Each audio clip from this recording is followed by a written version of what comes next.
All right, guys. Episode 3 of the Reckoning Podcast. And in front of me, I got a longtime buddy. Mm-hmm. We'll say Ragus. Yeah. But you can go with full name. James Ryan Ragus. Yeah, I was going to ask you if you actually knew the full name. Oh, no, I know. I know you know. You are known around your scene, which is the music scene. Music scene, metal, audio scene. Yeah, metal scene for sure. There you go. As Ragus, which is your last name. Mm-hmm. Sugar spelled backwards. Yes. Which is there... Did you have like ancestors that were just like, I'm going to flip the script? It was... It's because there's my goddamn fan. It's up there. Oh, son of a bitch. There we go. Oh, well. I was looking for a fan earlier, and now I just sat here and we've started recording, and I found it. That's good. But yeah, no, it was... There's some contention about the origins of the name. Okay. Because it's like Slavic. And I oftentimes say I'm like half Russian, half Irish. My mom's family is Irish. Oh, okay. And I say just Russian because it's just easier to say.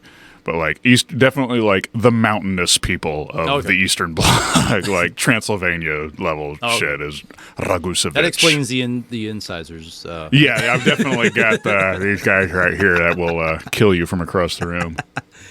But that's always just been, so like we've known each other, full disclosure, not that that's necessary, since 5th grade, like where we, Which got to be at least 12 years ago or something like that, I think. 12 years ago? Yeah. Yeah, in our early 20s, yeah, in 5th grade. I'm just waiting.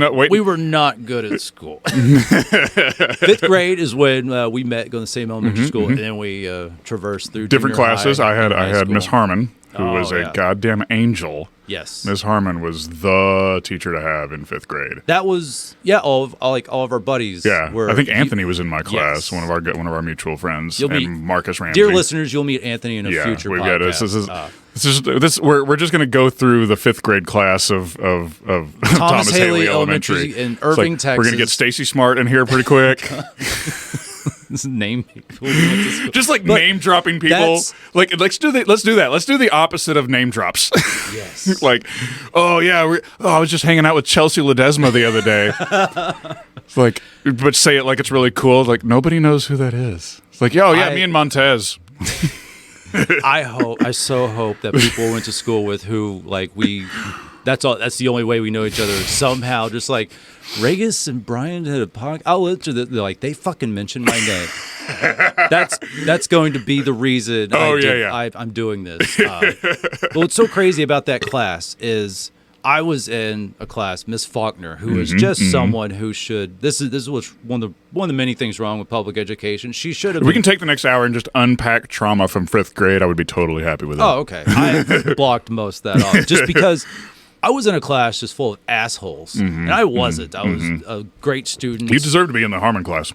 That's what was so fucked up is you could see from all these people you went to like kindergarten through 4th grade, and you kind of. I was a smart kid in elementary, and it seemed like I'd already had like this discussion with my mom and our teacher that's like when Brian goes to junior high, he's going to be in all these honors and GT classes.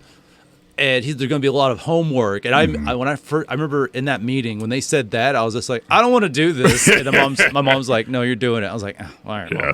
And then through 5th grade, I saw this class down the hall. It was I think it was right next to us. I was like, all my friends are in that class. No, we were catty-cornered, y'all. I remember that. Why am I with these assholes that are constantly pissing off this shitty teacher? Yeah. And it was the worst of both worlds across there. It seemed like.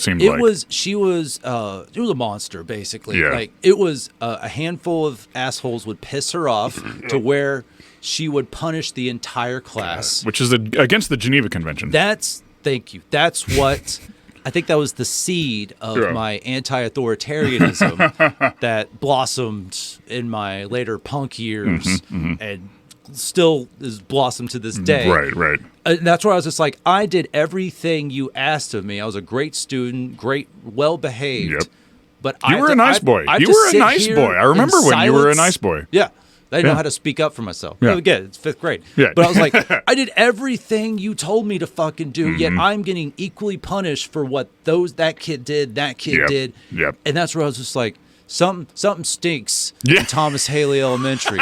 This is something's wrong. And then I would see, and I knew a lot of you, like a lot of people I hung out with, had sleepovers with, were almost all, but maybe a couple of stragglers in these okay classes, but everyone was over next door in Miss Harmon's class. And we knew that we were having a good time. It wasn't like we were just like, And not a wild good time. She was a great teacher. She was a great teacher. We did those It's those logic problems and stuff. Yeah, I remember. Oh my God, I nuked. That was the first. How much of like I am a self-important asshole probably comes from that class of like I would just nuke, absolutely obliterate those logic problems. Oh, yeah. And then I just walk in 5th grade like, yeah, big dick in it. Fuck you.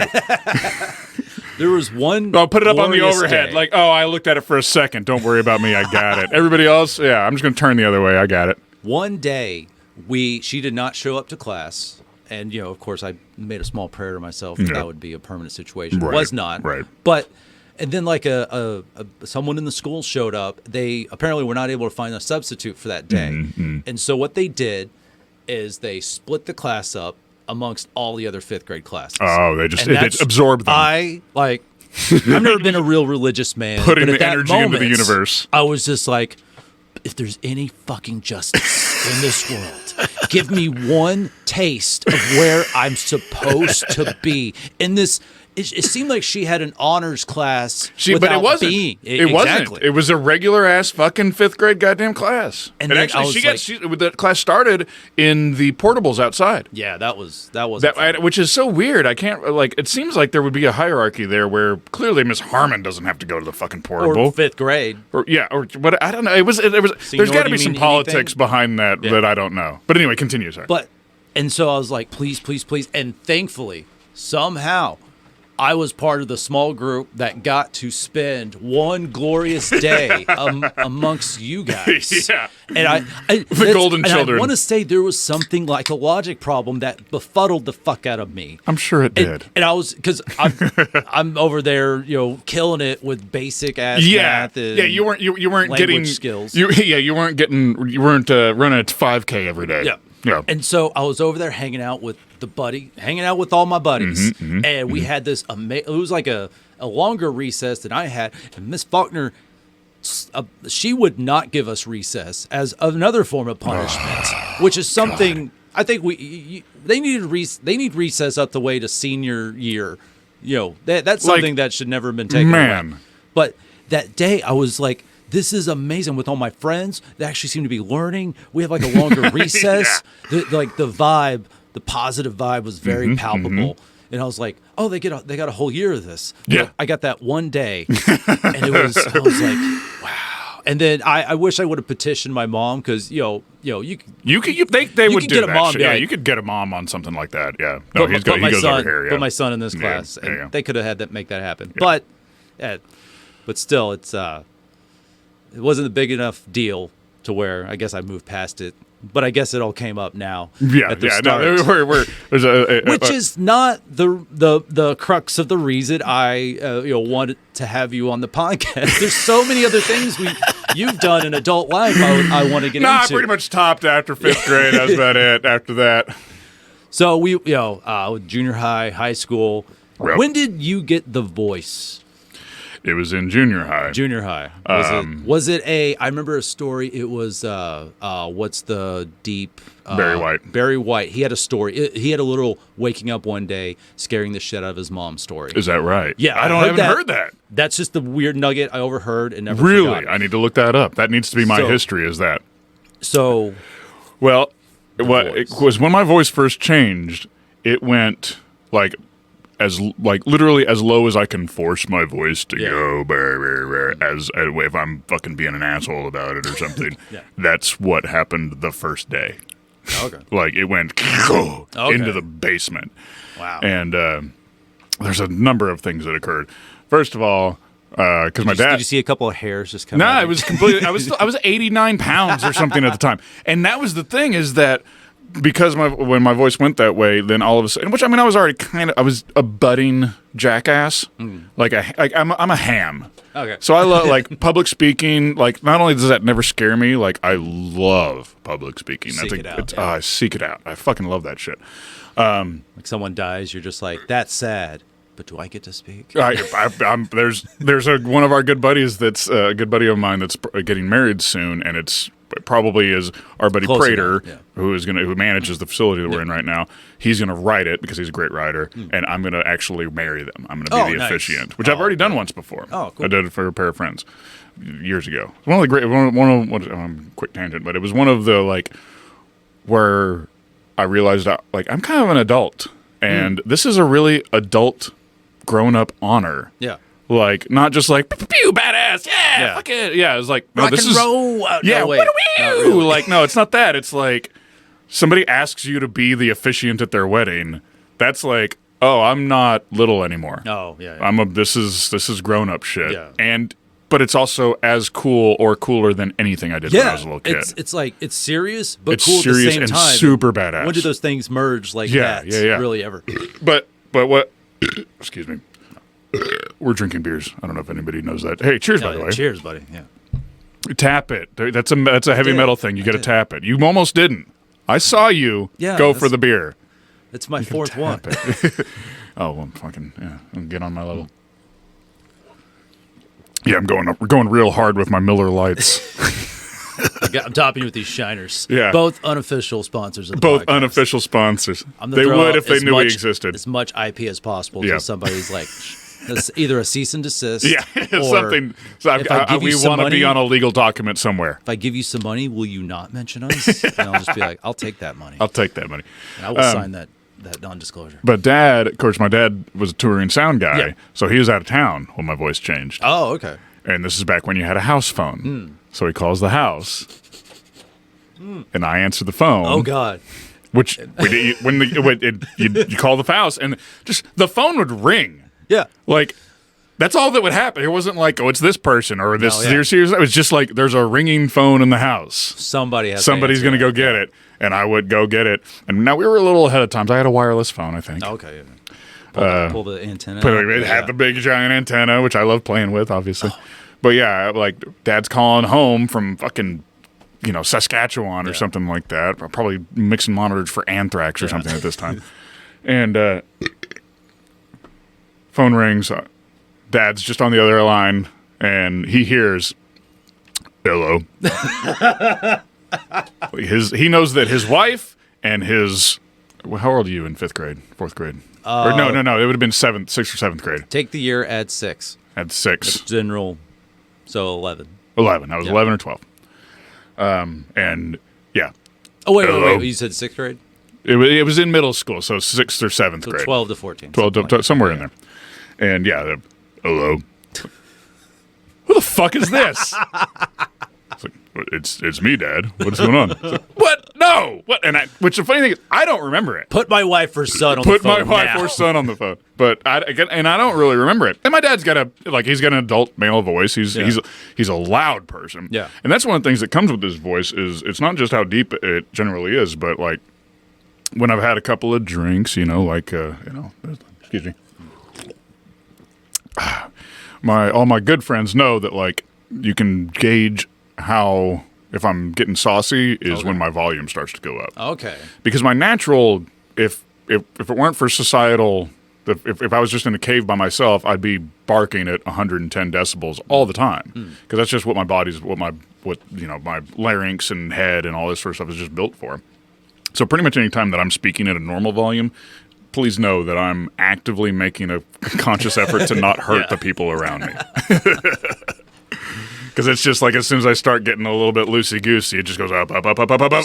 So the loudness isn't just because of the music that you play and also listen to. It probably all goes together, it's though. Genetic. Well, and the thing is, it's physiological, I would say. Okay.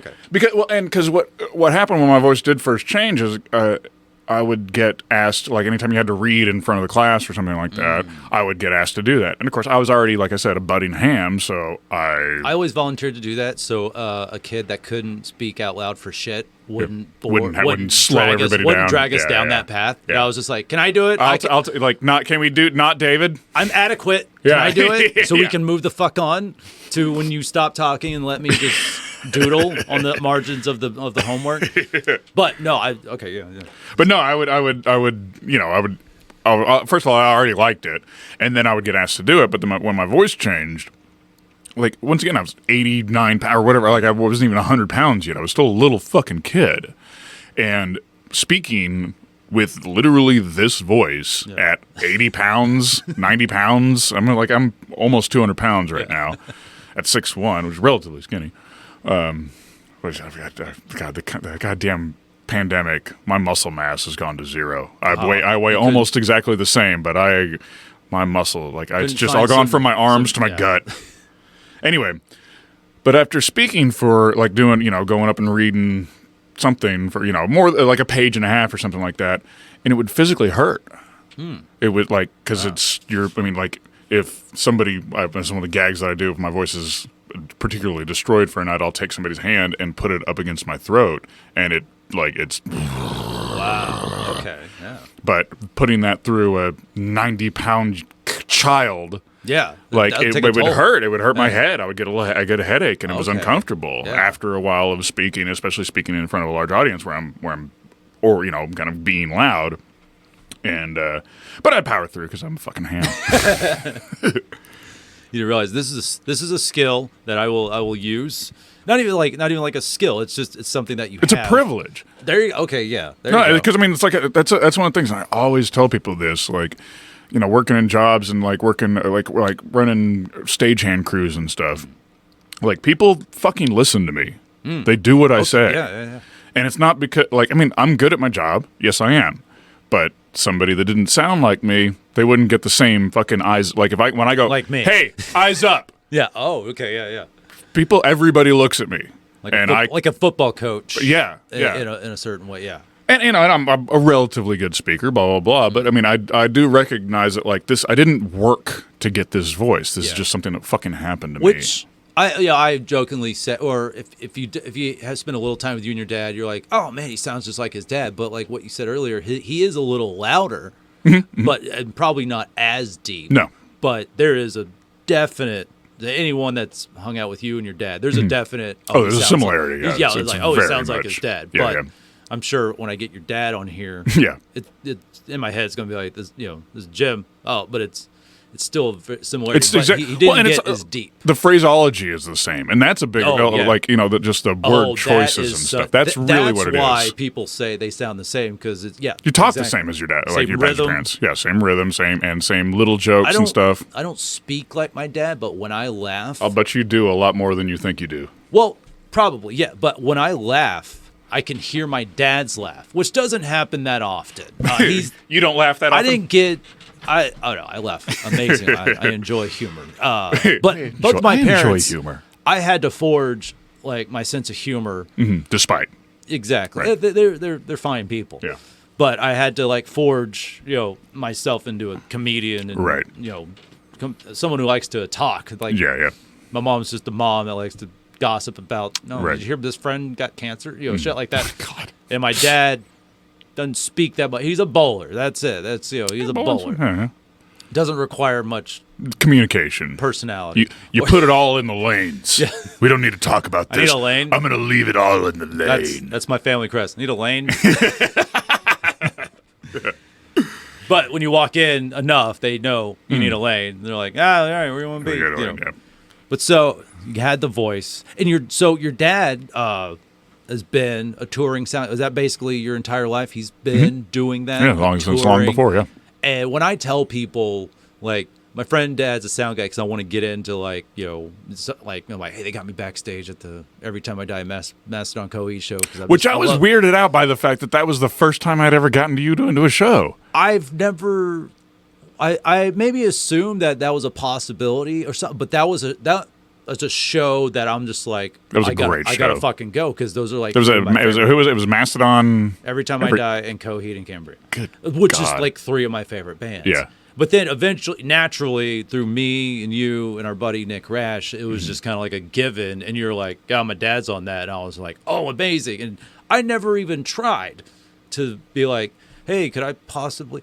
I don't go to shows that much that are that big anymore. Yeah. I prefer a local thing where This maybe is 3 years ago or something like that. I saw a Facebook memory. This is 2019 fall.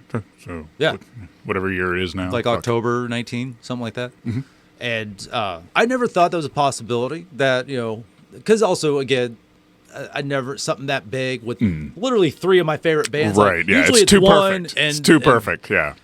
And it was like, oh man, your favorite band is touring with Crazy Town. Yeah. Okay. All right. Yeah. It's like I love Every Time I Die, but they seem to like one tour they're like not headlining, and the headliner was Beartooth, and I was like, who the fuck is that? I checked it out. I was just like, oh, this is awful. I'm not going to this show. Like, and I didn't care about the other bands, but then so. That's always been like a thing. Like your dad's so when I tell people your dad's a sound guy, I can mention that story. But then when I'm like, when they like, oh, he's a sound guy, probably his friends are like going to cover band. He does that. I immediately say he's a sound guy for like, let's say Rolling Stones, Britney Spears, because I remember I see that that backstage. We got the platinum records on the wall. Oh, not even that. I wasn't even thinking about that. I was thinking about like the lanyards. The backstage passes. Yeah, but that I'm like, so when I drop those two, and then I sometimes don't like Lionel Richie just because I'm like, they're like, oh yeah, I'm like, yeah, this is real shit for that. Yeah, and that's interesting as fuck. That's why at some point on the Talk to Head, that'll come out here and be. But I'll be curious to see what his interaction with this format will be. Yeah, he's 29 years older than me. He's just kind of be like, oh, that's kind of. He's looking at my equipment. He's going to do at least 20 minutes on your recording setup. At least it's not going to be a tight 5. I'm going to tell you that. I'll tag the Zoom people and be like, I got an expert critique on your equipment. Yeah, but like, what was that kind of like growing up? So, like, your dad's going, like, how much would he be out for? Like, a couple of months and then back for a couple of months, maybe, like, off and on? Yeah, and it was, I only know my own experience. I only know tale of other people's experience. And people was like, oh, Dad was gone a lot, wasn't he? He was like, yeah. Excuse me. Working. But, yeah, working and making good damn money. But when Dad was home, Dad was fucking home. Yeah. Like, I'd have weeks straight at a time where, like, it wasn't like he was going to a 9 to 5. Like, there's people that grow up with guys with, if your dad that works was my dad, to a T. Yeah, works 9 to 5. If he's got a 45-minute commute, he's there. He's home in time to tuck you in bed. Yeah. Like, and so when so Dad was gone a lot, which is why my mom and I have such a fucking great relationship. Also, me being a bass player, my mom being a drummer. Like, there's a lot of just like, yeah, we get like there's like our relationship at this point, and it has been for a long time. It was just like Dad wants to talk a lot and wants to like be actively engaged and stuff like that, and Mom and I are very like, we're fine. Yeah, like we know what's up. Every time we hear some rhythm section that isn't quite perfectly together, like we'll be at some concert and literally across the room, and I'll look at my mom, and my mom will already be looking at me like. That was not. They didn't nail that downbeat there. That's not, and they're not gonna. They're gonna this keep is all non-verbally. This is completely non-verbal. Just looks and like, and Dad's up there like, well, these guys are pretty good. And mom and I have to be like, I mean, no. Is your dad? Is he a musician by any means? He's a guitar. He refers to himself as a guitar owner. Oh, okay. He's a guitar player. He's a rhythm guitar player. Okay. He's better. He's got better rhythm. Like, which our house is a rhythm house. Like, we're not solos, we're not leads, we're not melodies. It's a rhythm house. Me and my mom are, and my mom has perfect rhythm. I have perfect rhythm. Dad, sometimes I think he thinks that he's a worse musician than he is because of the fact that he's living in a house with Ryan Ragus, who is a fucking amazing drummer, and she's older, and it's her ability to accomplish pieces and parts. I mean, she still plays the fucking drums. A couple of weeks ago, we were up here and we jammed out for fucking the whole goddamn night. It was a blast, goddamn blast. But even when she can't This is do going to it, sound so foreign to so many people. yeah, like, It's yeah, my mom was up there jamming he's drums. talking in such a positive way about both of his parents. Some people are lucky to have a great relationship with one. Yeah. Yeah. No, but Dad would think that he's worse than he is. It's because he's up against my mom and I, who like when he's playing rhythm guitar, if he doesn't hit that note, I mean like down to like within about 8 to 10 milliseconds of correct, then it's wrong. Yeah. And that, like, and Mom and I are both like, it's not like, oh, that was almost right. No, I've never said that ever in my like. That's a waste of breath. It's like, pass fail, motherfucker. You were wrong. That's not it. It's earlier than that. 4 milliseconds earlier than that. No wonder he was on the road. So. I always remember when fucking wife and kid are on my ass about my rhythm guitar. Playing, yeah. All right, Stooges. What do you need to? Yeah. If they still are. Yeah. No, it was Blondie. Oh, okay. He's complaining to Blondie. Yeah. He's like, you know, Debbie, this fucking bitch I got back at the house.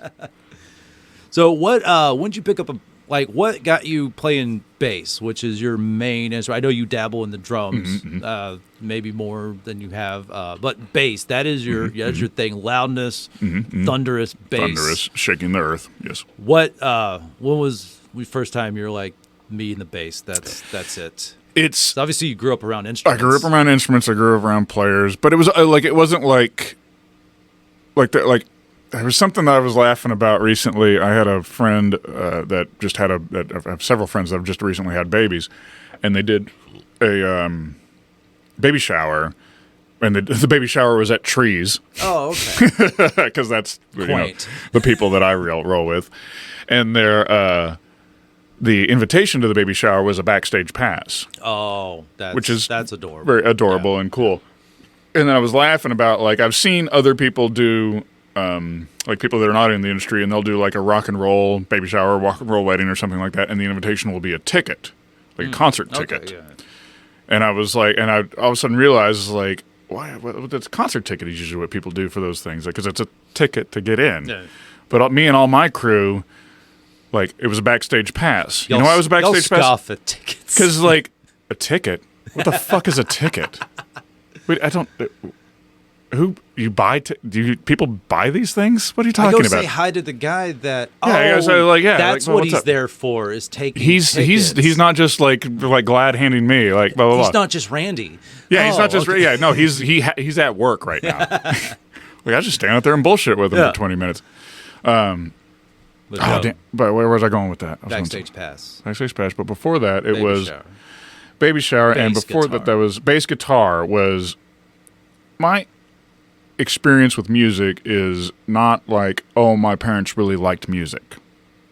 My experience with music is my parents are music. Yeah, that's it wasn't what paid the bills. It wasn't we always we had big family events where we would go to concerts. That wasn't what we did. In fact, we didn't really honestly listen to a lot of music at the house. Because Mom would wake up and put Zeppelin on while we were cleaning, and I'd be like, I don't want to fucking. But we didn't. It wasn't we had always had good speakers and stuff like that. We had better gear at the house, but there wasn't a lot of it wasn't the same as people that grow up loving music, because we were just music was this background radiation to our existence where.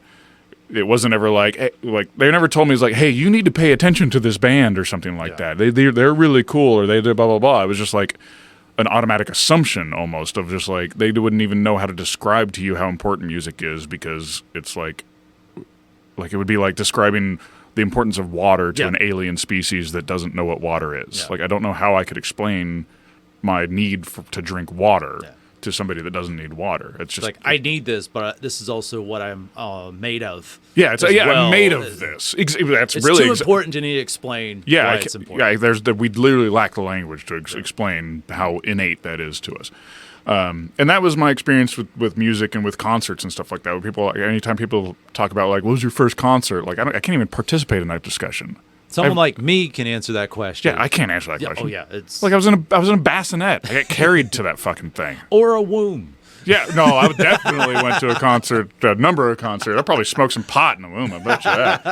Because that was back before you knew 2 weeks in that you were pregnant. Like, you had to be like, oh, I'm Tamara. Why am I getting fat in one area? My name's Tamara Waller. Yeah. I'm 5'10" and 95 pounds, and I'm 102. Something's weird. Well, yeah. Like, I partied too much to not put on this. What's going on? Okay.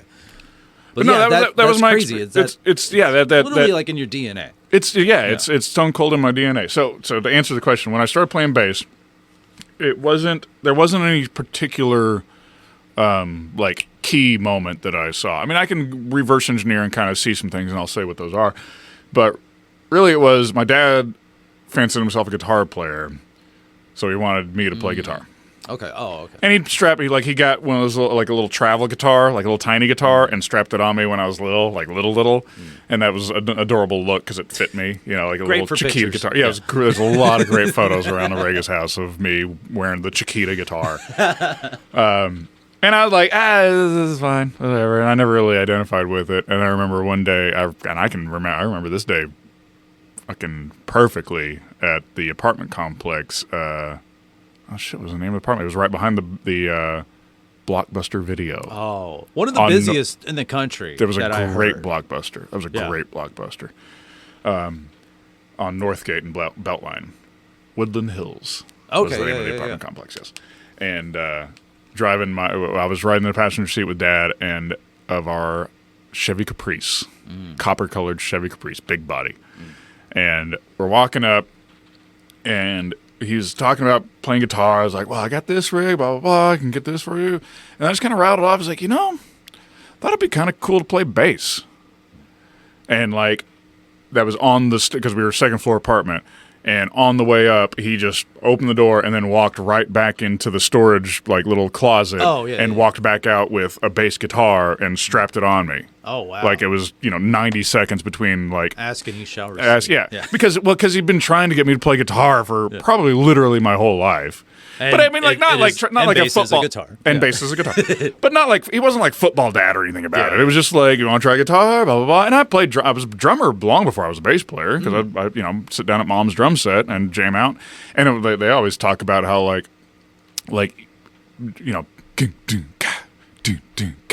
Like, they never had to explain that to me. Oh, okay. Like, when I sat down, like, I'd watched Mom. I mean, she played drums when she was pregnant with me. Oh, okay. Like, I always say, whatever my age is, I was like, I'm 36 years old, and I've been playing drums for 37 years. But I picked up he handed me the bass. I mean, literally, like, he was so, like, trigger happy to get me to play something that as soon as I said that there was a bass pulled out of the back closet, I started playing. And all he gave me was like, okay, well, it's these are these notes. When you go further towards the body of the guitar, the notes get higher. When you get to the 5th fret, it's the same note as the next string. And that was all he gave me. And then I sat there, and then for the next 3 years, I played that bass literally every single day. Oh, wow. Like, that was I touched it every single day. As someone who's had a grand total of 2 guitar lessons, yes, that's what you need to do, is literally play that fucking thing. I was addicted to it. Absolutely addicted to it. So that obviously built up a love of that, and just it's like you were born. I don't think genetically I've met predisposed. Someone that was born to be exactly like what you've. It's the more I've learned about you, and that's what's so weird about interviewing someone I've known for most of my life. Right. And that's just fucking weird to say. Right. But also literally the majority at this point. Into the nuts and bolts. Right. Of how you became you. Because the machinations. I want to know that. Yeah. And hopefully some people on the internet want to know that too. Well, and then, like, they're it's real people. Yeah. But maybe we can get but that, like, not even knowing, like, oh, your mom was, and I knew your mom was a drummer, just didn't know how much, and just like, but also hearing stuff like this, right? Like, no, just before you were born, and just like, and I'll get into how your parents met when I talk to them, which is going to be also weird too. It's gonna be weird. You're my friend's parents, and yeah. But still, that's why I wanted. That's why I started doing this podcast. Right, exactly. So. Do you have any bands in high school that because we really started like hanging out, it was kind of partying after high school. Yeah. But we were definitely buds. Well, yeah, we were always. It was always a like a. I do wish this is there. We were like. I do wish we were like tighter back then. But then again, like, you can't go back. Well, I tell you this, the buddies. I may have taken up an instrument if I hung out with you enough. Well, you were supposed to play bass in Diplodocus. Oh, yeah. With Andrew Savage. Andrew Savage, yeah. who if he's in town and he's got the time, I'm like, when I meet the right kind of indie rock punk nerd, and I can be like, oh, hey, you ever heard Parquet Courts? And they're like, oh, dude, I fucking love it. Yeah. My buddy Cameron, who's a musician out in Fort Worth, like, I remember it blowing his fucking mind. I was just, I think he was playing them. We were at a venue, or he was in charge of the music. He's playing them or something. We started talking about Parquet Courts, and I was like, oh yeah, I went to high school. I went to high school with Andrew Savage. And he was like, what? And then I'm just like, yeah. Like, we hung out. I went to I remember his first few bands. Like, I had a car. Was he in the Five Pointers? Yeah, he was the singer. Okay, yeah. With was that Scott Clark playing drums?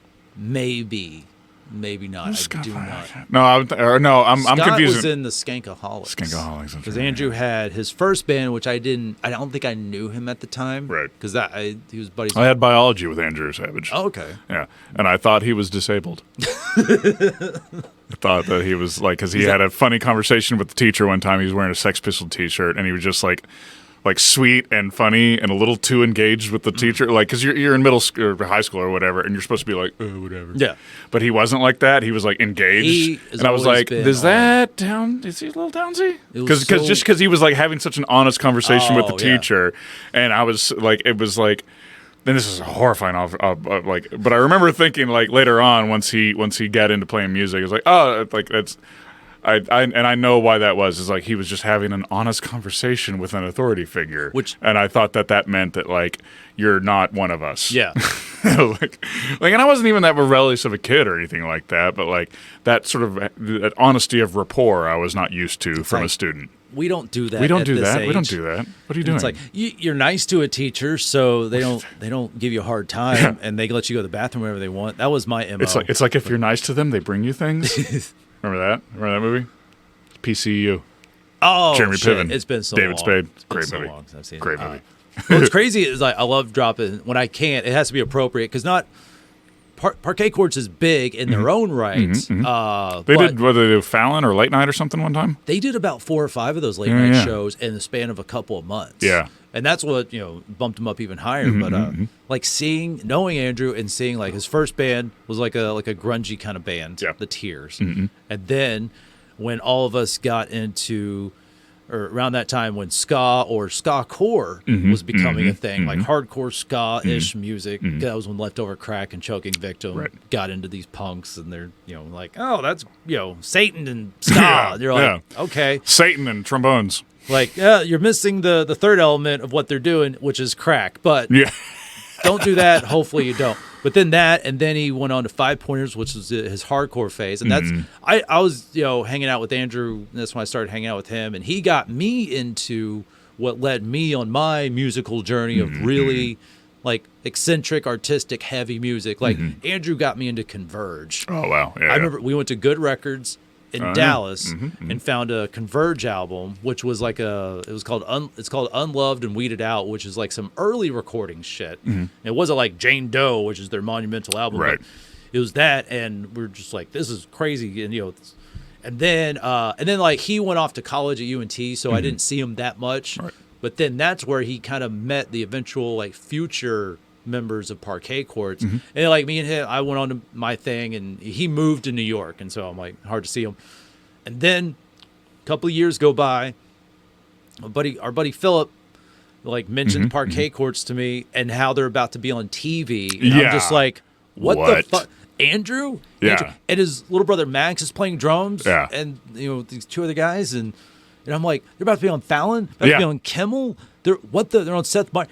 Fred Armisen's playing drums with them, and God. What the fuck? He blew up, and then so Parquet Courts is selling out good mid-sized venues. We're playing exactly where they should be playing. One of the crazy crazy moments was me seeing a flyer for Fun Fest. Oh yeah, and, they have all the bands on there, but was just